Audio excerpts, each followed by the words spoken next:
इस सहारनपुर के प्रबुद्ध जनों के साथ मेरा संवाद का कार्यक्रम है। चुनाव के पहले आप सबका आह्वान करने के लिए मैं इसलिए भी आया हूं क्योंकि आप समाज के अलग अलग तबके को प्रतिनिधित्व करते हैं, एक नेतृत्व देते हैं। कोई अधिवक्ता समुदाय को, कोई चिकित्सक समुदाय को, कोई व्यापारी समुदाय को, कोई पेट्रोलियम डीलर्स एसोसिएशन को, कोई इंडस्ट्री को, अलग अलग तबके से जुड़े हुए लोगों को। यह नेतृत्व वर्ग जो अलग अलग क्षेत्र का प्रतिनिधित्व कर रहा है, वह स्वयं ही इस चुनाव को अपना चुनाव मान करके राघव लखन पाल बन करके घर घर जाकर के मोदी जी के साथ, उनके संकल्प के साथ जुड़ सके, इसके लिए आपका आह्वान करने के लिए मैं आज विशेष रूप से पहले आया हूं। दूसरा, आपका चुनाव तो पहले चरण में ही है। 19 अप्रैल को चुनाव हो जाना है। 19 अप्रैल तक तापमान भी कुछ बढ़ जाएगा, तो स्वाभाविक रूप से उसकी परवाह नहीं करनी। आपका काम है अपने लोकतांत्रिक अधिकार का उपयोग करना, और लोकतांत्रिक अधिकार का प्रयोग करते हुए आप सबको स्वयं भी वोट पोल करना है और औरों को भी वोट पोल करने के लिए प्रेरित करना है। अगर आप स्वयं और अपनी पूरी टीम को इसके लिए तैयार करेंगे, मतदान का प्रतिशत अगर बढ़ता है तो इसके साथ ही से राघव लखन पाल का मतदान का प्रतिशत भी बढ़ेगा और उनकी जीत का प्रतिशत भी बढ़ेगा। आप अनुमान करिए, अगर पिछली बार भी मतदान का प्रतिशत बढ़ा होता, कोई ताकत राघव लखन पाल को हरा नहीं सकती थी। और इसीलिए मैं आपसे आह्वान करने के लिए आया हूं कि सबसे पहले मैं आप सबका ही आह्वान करने के लिए आया हूं। हम चुनावी सभाओं में आएंगे क्योंकि आपके वोट की कीमत है। आप सोचिए, आपका एक वोट कैसे प्रभावित करता है। गलत दिशा में जाता है, गलत पार्टी को जाता है तो सहारनपुर में कर्फ्यू लगता है, और मोदी जी के साथ जाता है तो कावड़ यात्रा भी निकलती है।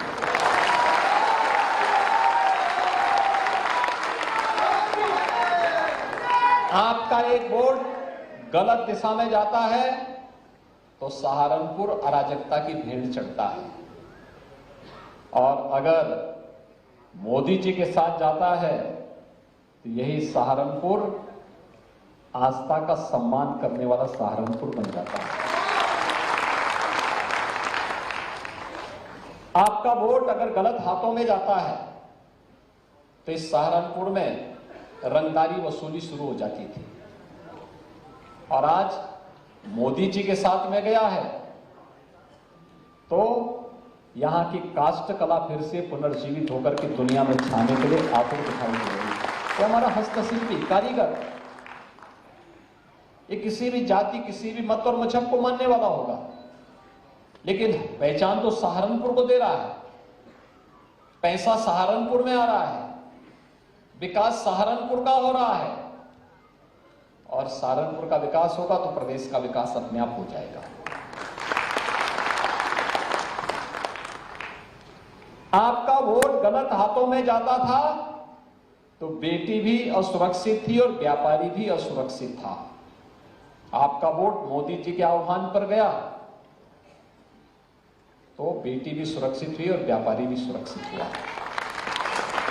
और इसीलिए आज मैं आपके पास आया हूं आपसे कहने के लिए कि एक और जहां सुरक्षा का माहौल बनाने का कार्य हुआ है, सुरक्षा और समृद्धि आप सबका आह्वान करने के लिए आई है, संस्कृति की अभिवृद्धि हो रही है, वह एक आपके लोकतांत्रिक अधिकार के कारण।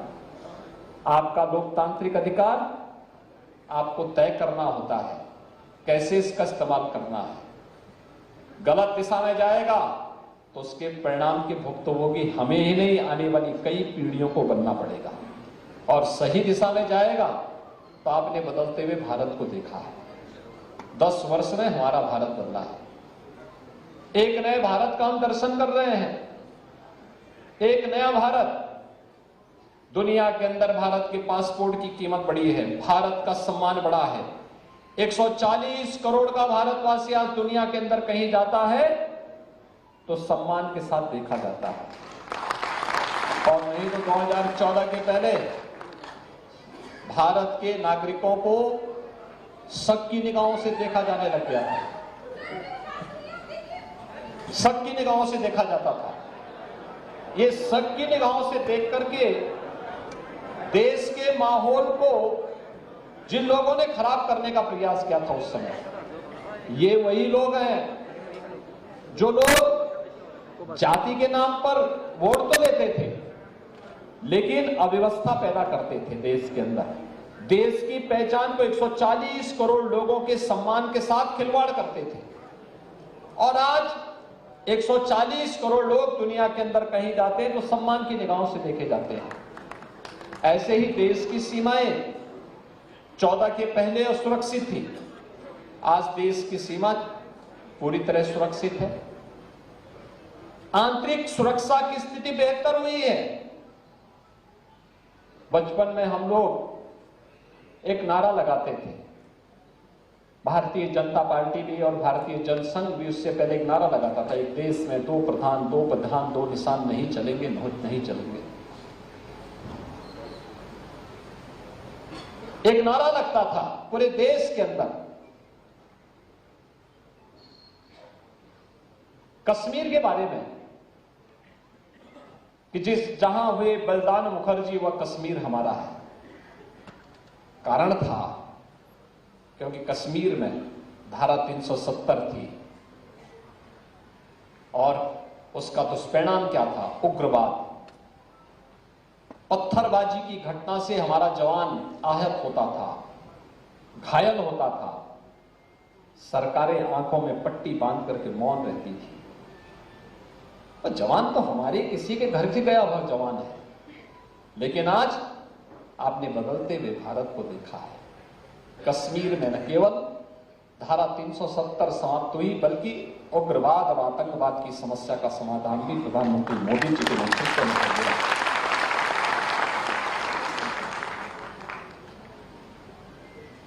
मैं इस बार होली को देख रहा हूं। पिछले 15 दिनों से उत्तर प्रदेश के अंदर अलग अलग जगहों पर आप देखते होंगे, मथुरा, वृंदावन, बरसाना, गोकुल, बरसाव, नंदगांव, 15 दिनों तक होली चलती है। काशी में भी होली का आयोजन बड़ा होता है, अयोध्या में भी होता है। अलग अलग जनपदों में अलग अलग तरीके से लोग होली मनाते हैं। गत वर्ष तक हम लोग गाना सुनते थे अयोध्या में, होली खेले रघुबीरा अवध में, होली खेले। अब आप सोचिए, मैं सोचता था कि गाना तो हम गा रहे हैं, क्या सचमुच अयोध्या धाम में रामलला है क्या? 500 वर्षों के बाद पहली बार रामलला ने अयोध्या में होली खेली।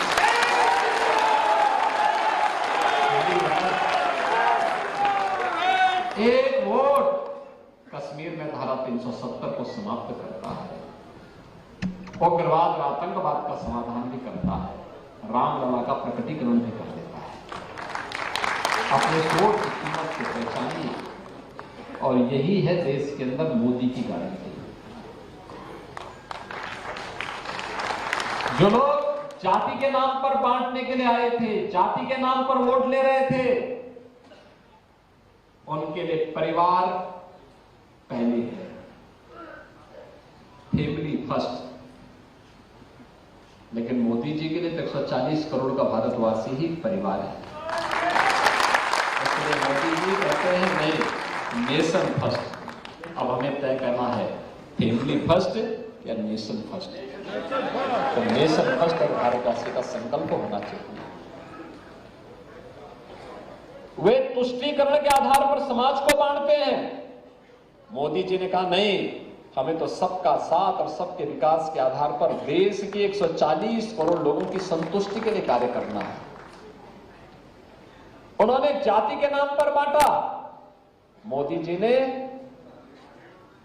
गरीब कल्याण के आधार पर समाज के प्रत्येक तबके को शासन की योजना का लाभ दिया। उन्होंने जाति, संप्रदाय, मत और मजहब के आधार पर विभाजित किया। मोदी जी ने कहा नहीं, हमें विकसित भारत की संकल्पना को पूरा करना है। विकसित भारत, विकसित भारत का मतलब जहां हर भारतवासी के जीवन में खुशहाली होगी, हर भारतवासी खुशहाल होगा, हर नौजवान के हाथ में कार्य होगा, उसकी आजीविका की पुख्ता व्यवस्था होगी, हर व्यापारी सुरक्षित माहौल में अपना व्यापार कर पाएगा, उसके व्यापार में उन्नति होगी, हर हस्तशिल्पी और कारीगर को उसकी हुनर का सम्मान प्राप्त होगा, हर उद्यमी को ईज ऑफ डूइंग बिजनेस के माध्यम से व्यापार और उद्योग लगाने की पूरी स्वतंत्रता होगी। देश और दुनिया के अंदर अपने प्रोडक्ट को पहुंचाने के लिए एक बेहतर कनेक्टिविटी होगी। इस प्रकार का माहौल देने के लिए आज मोदी जी ने इस प्रकार का माहौल भारत के अंदर बनाया है। दुनिया भारत की ओर देख रही है, लेकिन विघटनकारी और विभाजनकारी ताकतें भी उतनी ही तेजी के साथ प्रहार करने के लिए आतुर दिखाई दे रही है। और इसलिए ये उम्मीद करना कि राघव लखनपाल हर घर घर जा पाएंगे, हर गांव गांव जा पाएंगे, चुनाव के दौरान संभव नहीं हो पाएगा। आपको सबको राघव लखनपाल बनना पड़ेगा। मोदी जी और हमारे प्रतिनिधि के रूप में घर घर जाना पड़ेगा। और इसीलिए सबसे पहले मैं समाज के विभिन्न तबके के नेतृत्व वर्ग का आह्वान करने के लिए ही आया हूं। और यही मोदी की गारंटी है, विकसित भारत। मोदी की गारंटी है। इसका मतलब 12 करोड़ अन्नदाता किसानों को किसान सम्मान निधि।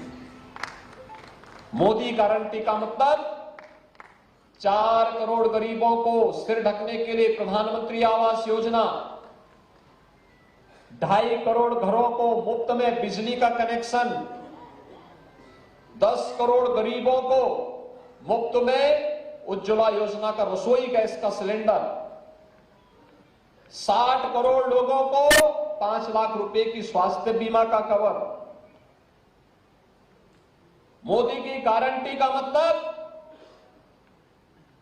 बिना भेदभाव के उत्तर प्रदेश के अंदर 15 करोड़ और देश के अंदर 80 करोड़ लोगों को फ्री में राशन की सुविधा का लाभ देना।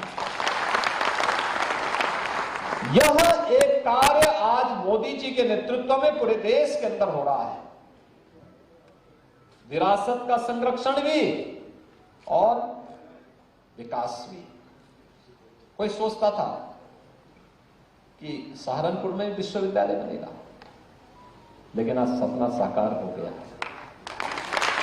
मां शाकंभरी के नाम पर विश्वविद्यालय। हमें आज से 7 वर्ष पहले जब सहारनपुर आना होता था दिल्ली से, तो हमें 7 घंटे लगते थे। और आज आप देखना, इस वर्ष के अंत तक केवल 2 घंटे में आप दिल्ली से सहारनपुर पहुंचेंगे, 2 घंटे में। और अभी आपका सिविल टर्मिनल एयरपोर्ट का भी बनने वाला, हम पैसा दे चुके हैं, काम प्रारंभ हो चुका है। यानी एयर कनेक्टिविटी भी और बेहतर रोड कनेक्टिविटी भी, रेल की कनेक्टिविटी भी। ईश्वर चाहेंगे एक दिन अभी जो रैपिड रेल हम लोग लेके आए हैं ना सहारनपुर, वहां तक, मेरठ तक, उसको देर सवेर तो यहां तक भी पहुंचना ही होगा। आप देखो कहां पहुंच रहा है विकास। और मैं तो बार बार जो हमारे पास यहाँ का हस्तशिल्पी और कारीगर आता है काष्ठ कला का, मैं उसको कहता हूं कि भाई अपने लोगों को बोलता कि इनको अच्छी कला दिखाए, अच्छी सी अच्छी तकनीक दीजिए, इनको प्लेटफॉर्म दीजिए। और मेरा मानना है कि हमारी यहाँ की काष्ठ कला दुनिया के अंदर छा जाएगी। ऐसा फर्नीचर बनाएगा हमारा सहारनपुर का कारीगर।